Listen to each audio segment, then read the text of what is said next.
Welcome to our channel. Today, we will talk about Napoleon Bonaparte, one of the most courageous military commanders and the most powerful king in Europe. His life is full of victories, ambition, and controversy.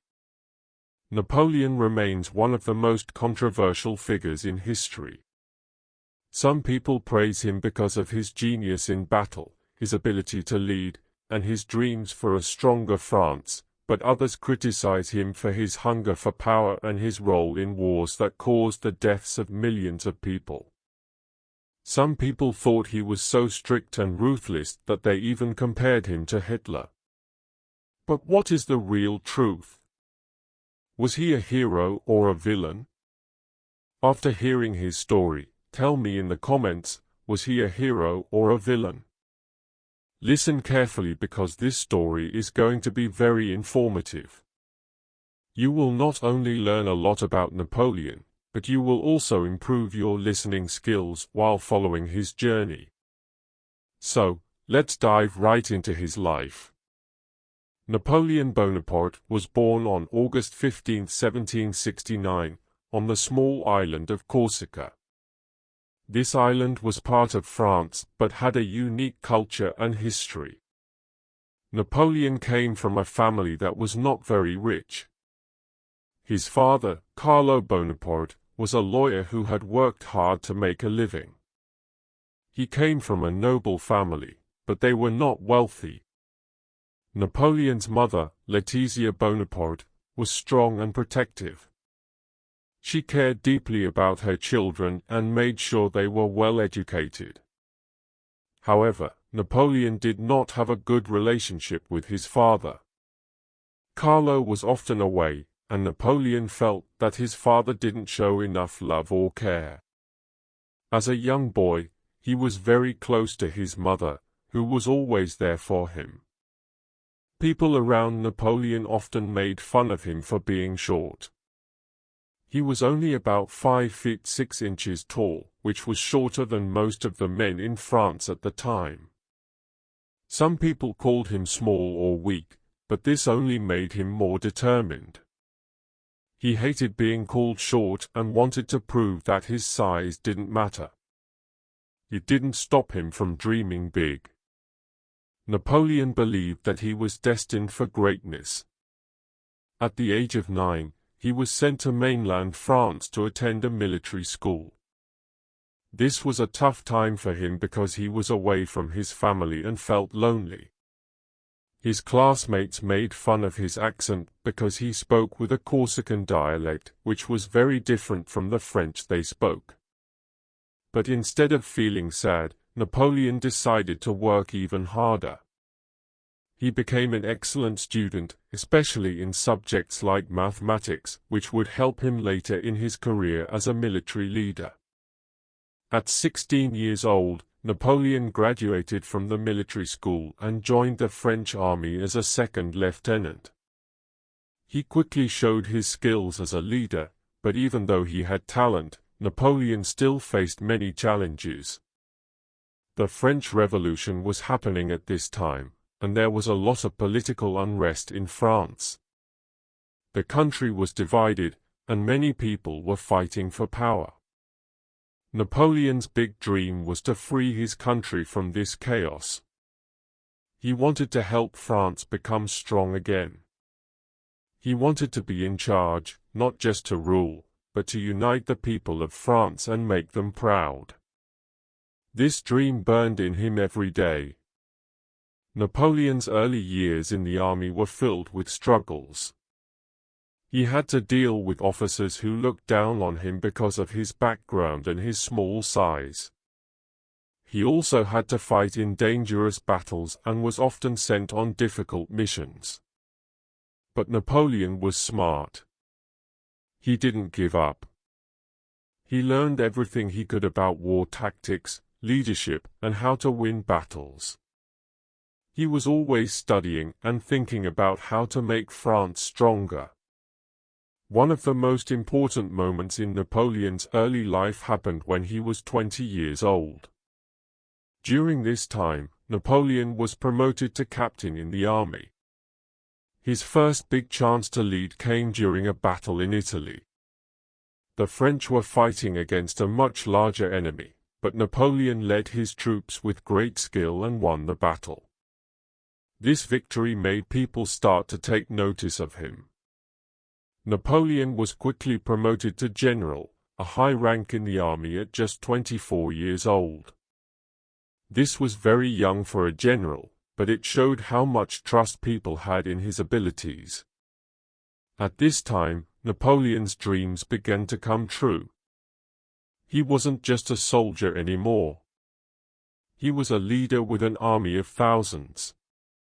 Even though Napoleon was growing in power, he still had many enemies. Some people didn't like him because he was from Corsica and they thought he wasn't French enough. Others saw him as too ambitious and too hungry for power, but Napoleon didn't care what others thought. He was determined to. Napoleon Bonaparte was now a rising star in the French military. He had proven his talent, but he was still not very powerful. However, everything in his life was about to change, not just politically but personally. This was the year he met the love of his life, Josephine de Beauharnais. Josephine was 6 years older than Napoleon at the time they met. She was 32, and he was 26. She was a widow, as her first husband had been executed during the French Revolution. She had 2 children and was known for her beauty, charm, and elegance. Napoleon was completely captivated by her, and despite the age difference, he didn't care. He fell deeply in love with her the moment he saw her. Josephine was different from other women he had met. She was graceful, confident, and mysterious. She knew how to charm people and had many admirers. At first, she didn't take Napoleon seriously. He was younger, not very rich, and not yet very powerful. But Napoleon was persistent. He wrote her passionate love letters, expressing how much he adored her. Even when he was away on military campaigns, he would write to her constantly, telling her how much he missed her, how he dreamed of being with her, and how much he loved her. In one of his letters, he wrote, "Since I left you, I have been constantly sad. My happiness is to be near you. In the midst of my soldiers, my thoughts drift to you, my beloved. I love you more each day, and I long for your touch." His love for Josephine was so deep that sometimes it distracted him from his work. However, Josephine was not as deeply in love as Napoleon was. She enjoyed the attention but did not have the same intense feelings. Nevertheless, Napoleon was determined to marry her, and in 1796, he succeeded. They got married on March 9, 1796, in a civil ceremony in Paris. Just 2 days after the wedding, Napoleon had to leave for battle. Napoleon was sent to Italy to lead the French army. France was at war with Austria, and Italy was the battleground. This was the first time Napoleon would have full command of an army. At this time, the French army in Italy was weak, poorly supplied, and demoralized. The soldiers had very little food and no proper weapons. Many generals before Napoleon had failed in Italy, but Napoleon had something that others did not: brilliant strategy and confidence. He transformed the army, giving powerful speeches to make the soldiers believe they could win. He moved quickly and attacked the Austrians and their allies before they were ready. His tactics were so unpredictable that his enemies never knew what to expect. From 1796 to 1797, Napoleon won a series of brilliant victories. In the Battle of Lodi, he personally led his troops across a bridge under heavy fire, proving his courage. In the Battle of Argelès, he grabbed a flag and ran straight toward enemy lines, inspiring his soldiers. In the Battle of Rivoli, he completely defeated the Austrians, forcing them to surrender. These victories made Napoleon a national hero. His soldiers adored him, and France now saw him as a true military genius. But even on the battlefield, Napoleon never stopped thinking about Josephine. However, Josephine was not as faithful as Napoleon. She had started an affair with another man while Napoleon was away. When Napoleon found out, he was heartbroken, but his love for Josephine was so strong that he forgave her. After his success in Italy, the French government gave Napoleon a new mission to invade Egypt when he was 28 years old. At this time, Britain was France's biggest enemy. Britain controlled India, which was a very rich colony, and Napoleon wanted to cut off Britain's trade route to India. So, he decided to take over Egypt, an important link between Europe and Asia.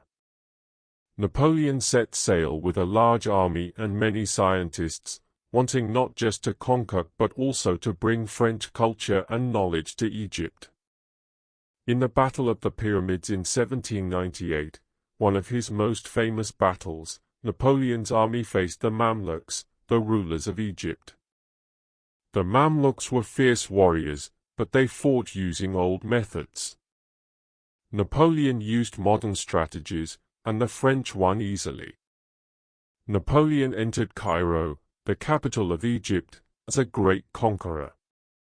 But then disaster struck. The British Navy, led by Admiral Horatio Nelson, destroyed Napoleon's fleet in the Battle of the Nile. Now Napoleon and his army were trapped in Egypt, unable to return to France by sea. Meanwhile, back in France, the government was weak and corrupt. Napoleon saw an opportunity. He secretly left Egypt and returned to France, leaving his army behind. When Napoleon arrived in Paris, France was in chaos. The government was failing, and people had lost trust in their leaders. Napoleon knew this was his. On November 9, 1799, Napoleon Bonaparte led a coup d'état, meaning he overthrew the government by force. He took control and made himself first consul, the most powerful man in France. He was only 30 years old, but now he ruled France. Now that Napoleon was in power, he wanted to make France strong again. He made many changes, such as fixing the economy by creating a strong financial system, making new laws called the Napoleonic Code that gave people more rights, building schools, and encouraging education. Napoleon also continued winning battles. In 1800, he defeated the Austrians again in the Battle of Marengo. The people of France loved him. They saw him as a leader who could bring stability and greatness to France. Napoleon Bonaparte was no longer just a military general or a political leader. On December 2, 1804, he became Emperor of France in a grand ceremony at Notre Dame Cathedral in Paris. But this coronation was different from any other. Usually, when a new king or emperor was crowned, the Pope would place the crown on his head as a symbol that the ruler was chosen by God. But Napoleon refused to let the Pope crown him. At the last moment, he took the crown himself and placed it on his own head, declaring, "I am not chosen by God or by any religious authority. I take my power with my own hands. I rule because of my own strength, not because of tradition." It was a bold move that shocked many people, but Napoleon had a clear vision. He wanted to build a powerful empire, stronger than any other in Europe. His wife, Josephine, was crowned as empress, standing beside him. Even though she had been unfaithful in the past, Napoleon still loved her deeply. But soon, their relationship would face more problems. As soon as Napoleon became emperor, the rest of Europe became nervous. Countries like Britain, Austria, Russia, and Prussia saw him as a threat. They feared he would try to conquer all of Europe, and they were right. Napoleon wanted to expand the French Empire and defeat Britain, France's biggest enemy. But Britain had the strongest navy in the world, and Napoleon knew he could not defeat Britain at sea. So, he decided to focus on land battles instead. Napoleon's enemies, Austria and Russia, joined forces to defeat him. They had a huge army of 990,000 soldiers, while Napoleon had only 68,000. Many thought Napoleon would lose, but he had one of the greatest military minds in history. He used brilliant strategy to make it look like his army was weak and pretended to retreat. The Austrian and Russian armies fell into his trap, and at the perfect moment, Napoleon attacked from the sides and the center. His soldiers fought with incredible skill and speed. The result was a massive victory for Napoleon, with over 36,000 Austrian and Russian soldiers killed or captured. The Austrian emperor was forced to surrender, and Napoleon became the undisputed ruler of Europe. This battle is still studied in military academies today, as it showed Napoleon's genius as a commander. After the victory, Napoleon told his men, "Soldiers, I am proud of you. This is one of the greatest victories in history. You have won the love of France." His soldiers adored him and believed he was invincible. Napoleon could not defeat Britain in battle, so he tried another strategy, economic warfare. He created the Continental System, a rule that banned all European countries from trading with Britain. His goal was to ruin Britain's economy by cutting off its trade. But the plan had problems. Many countries secretly ignored the rule and continued to trade with Britain. Plus, France itself suffered, as businesses could not get the goods they needed. Napoleon's strategy failed, and Britain remained strong. In 1807, Napoleon turned his attention to Russia and Prussia. In the Battle of Jena-Austerlitz in 1806, he completely crushed the Prussian army, forcing the Prussian king to surrender. Napoleon's power grew even further, but his biggest challenge was Russia. The Russians were tough warriors, their country was huge, and their army was strong. But Napoleon was ready. In 1807, he defeated the Russian army in the Battle of Friedland. After this victory, Tsar Alexander I of Russia had no choice but to sign a peace treaty with Napoleon. Now, almost all of Europe was under Napoleon's control. At this point, he was at the height of his power. France was the strongest country in Europe, and Napoleon's empire was expanding every year. He was seen as a legendary leader.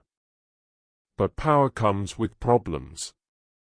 Napoleon had everything: power, wealth, and victory, but one thing was missing: he had no heir. Josephine had never given him a child, and this was a big problem, because every emperor needed a son to continue his.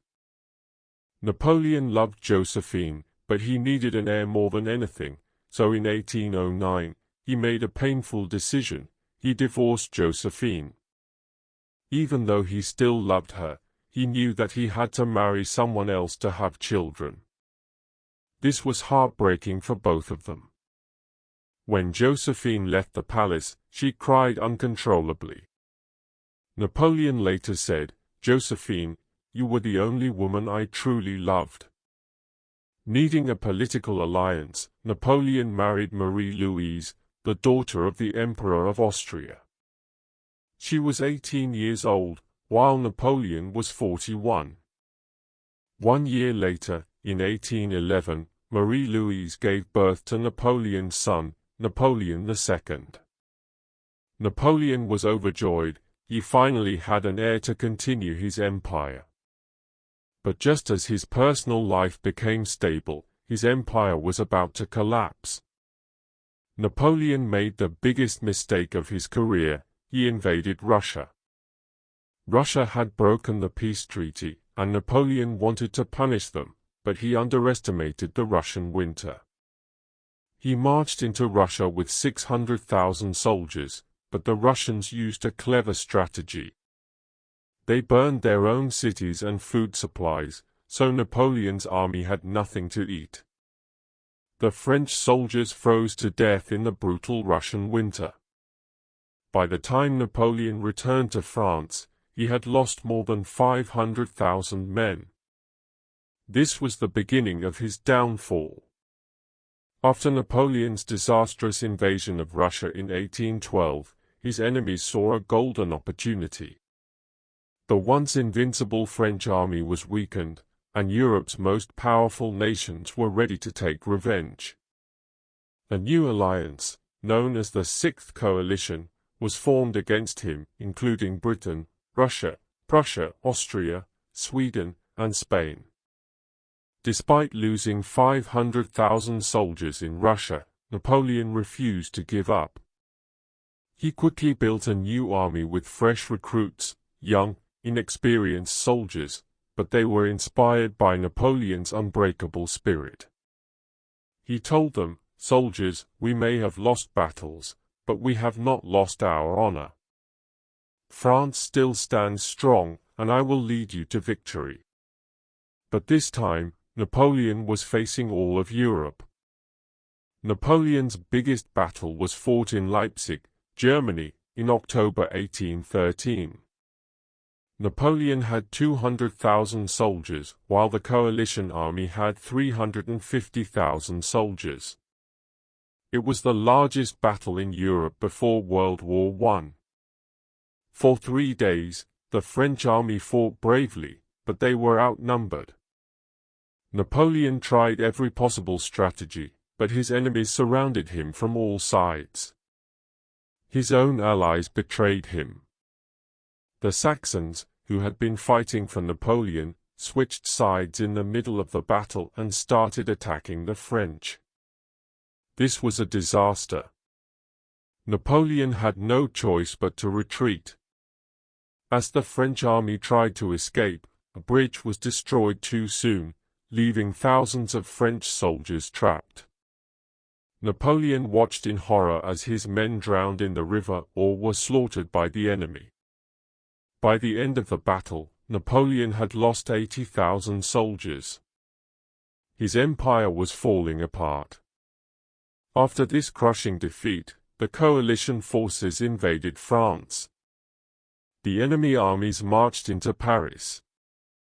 The people of France, who once saw Napoleon as a hero, now blamed him for their suffering. His generals told him, "Emperor, we cannot fight anymore, we must surrender." Napoleon was heartbroken. He had dedicated his entire life to France, and now even his most loyal men had lost faith in him. On April 6, 1814, Napoleon abdicated and gave up his throne. For the first time in 20 years, Napoleon was no longer the ruler of France. But his enemies did not kill him. Instead, they exiled him to a small island called Elba, near Italy. Napoleon, the man who once ruled Europe, was now a prisoner on a tiny island. As he boarded the ship to Elba, he told his men, "France, I have given you everything, and now I must leave you." He cried as he waved goodbye to his soldiers. It seemed like the end of Napoleon's story, but Napoleon was not a man who accepted defeat. After just 10 months on Elba, Napoleon heard shocking news: the new French king, Louis XVIII, was unpopular. People missed Napoleon, and the army was still loyal to him. So Napoleon escaped from Elba and returned to France. When he arrived on the shores of France with just 1,000 soldiers, he marched toward Paris. The French king sent an army to stop him, but when Napoleon stood before them, he opened his coat and said, "If any man wants to kill his emperor, here I am." There was silence. The army joined him. Within 20 days, Napoleon marched into Paris as emperor again. It was one of the most incredible comebacks in history. The people celebrated, believing Napoleon would bring back the glory of France. But his enemies were furious. The coalition powers, Britain, Prussia, Austria, and Russia, declared that Napoleon was a threat to the world and gathered there. Napoleon's return would last only 100 days.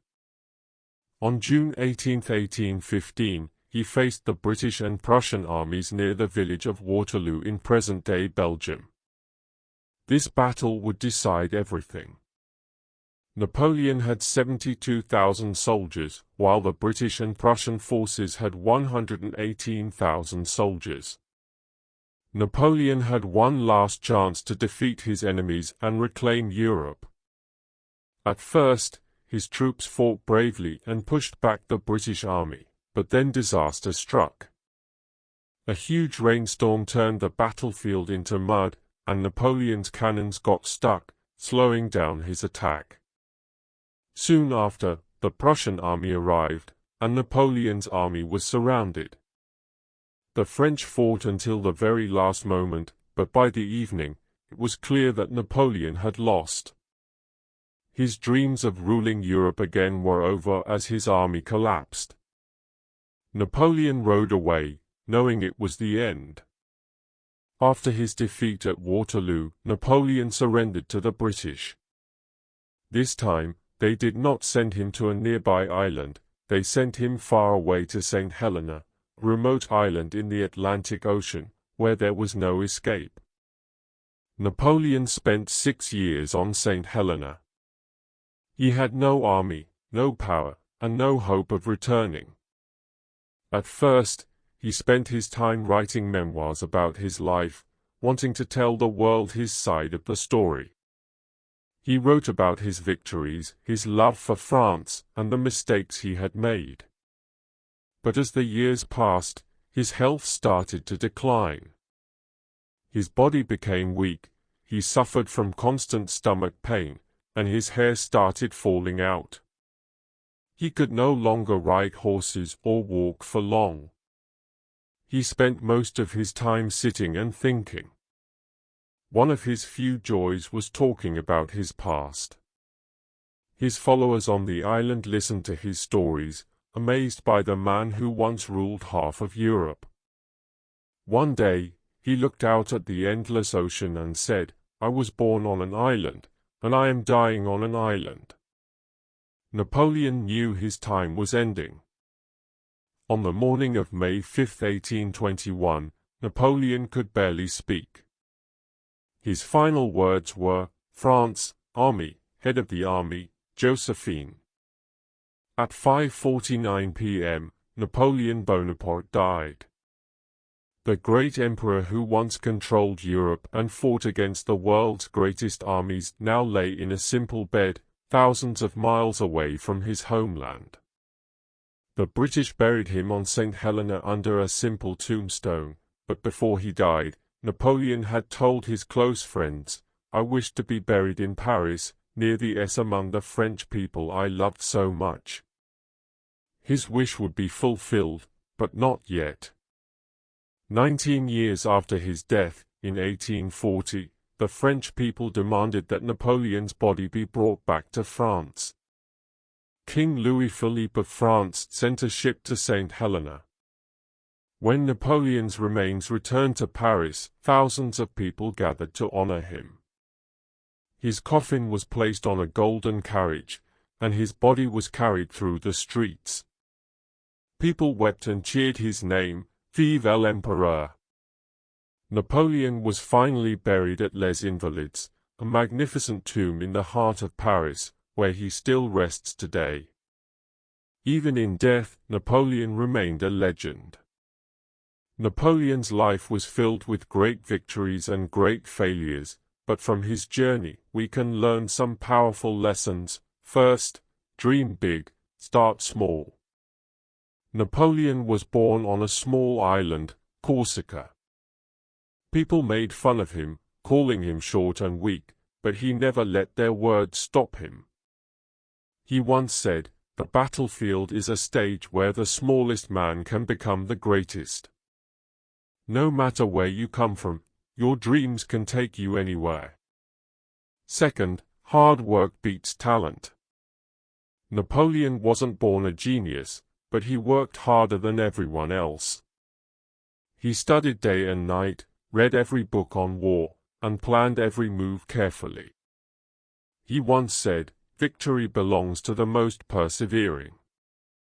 It's not about how smart or talented you are, it's about how hard you work. Third, never fear failure. Napoleon faced huge defeats, Russia, Leipzig, and Waterloo, but every time, he stood up again. Even after being exiled, he returned to France and ruled for 100 more days. He believed, courage isn't having the strength to go on, it's going on when you have no strength. Failure is not the end, the only real failure is giving up. Fourth, lead by example. Napoleon didn't just command his soldiers, he stood with them. When his men were cold, he slept in the snow. When they were hungry, he ate the same food as them. Because of this, his soldiers would follow him anywhere. If you want people to follow you, show them the way. Fifth, learn from your mistakes. Napoleon's greatest mistake was his hunger for power. He ignored warnings about Russia, trusted the wrong people, and thought he could win forever. This cost him everything. He once admitted, "I have made mistakes. I have seen the limits of my power. Power, success, and fame are temporary. The real victory is knowing when to stop." Napoleon was a hero to some and a villain to others. To France, he was a leader who gave them glory and power. To Europe, he was a threat who started endless wars. But no matter what people think, his name still echoes through history. He changed laws, redefined warfare, and inspired millions. Even today, his tactics are studied in military schools around the world. He proved that one man with a vision can change the world. And now, I ask you, was Napoleon a hero or a villain? Tell me in the comments.